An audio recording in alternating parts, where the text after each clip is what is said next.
Bir piyola qatiq bilan putadigan go'jang pechini silishni boshlamdik. Bir piyola shakar, tuxum. Mana ilashtirib olaylik qizlar. 5 gram suda salamiz.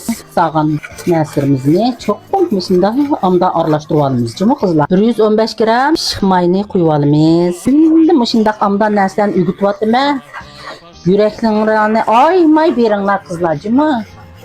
Endi ma bir piyola qatiqimizni to'kib olamiz. Bundan aralashtirib olamiz, jumi qizlar, mana qaranglar.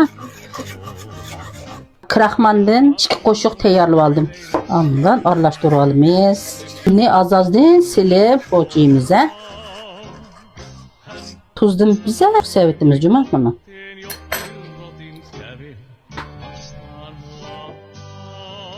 Ximirimizmi tayyor bo'ldi mana. Ta yumshoq holatda bo'ldi ximiringlar, jumi. Endi buni yumaloq holat ekilmiz, jumi. Yumaloq qilib tuxumninki iqiga mana yoltitimiz, bunda yoltitib meg'izimizga milaymiz.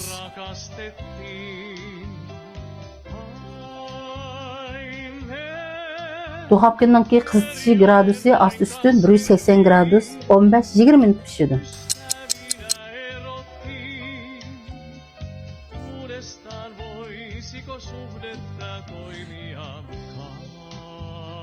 Umaqlar pishiriqlarmi tayyor bo'ldi. Tetib baqamdik. Shunchalik o'xshabdi, ta'mimi shunchalik yaxshi. Yaram pechin bo'pti umaqlar. Yana nimalarni o'rganganinglar bor? Umaqlar ininchiga xat qoldirib qo'ying.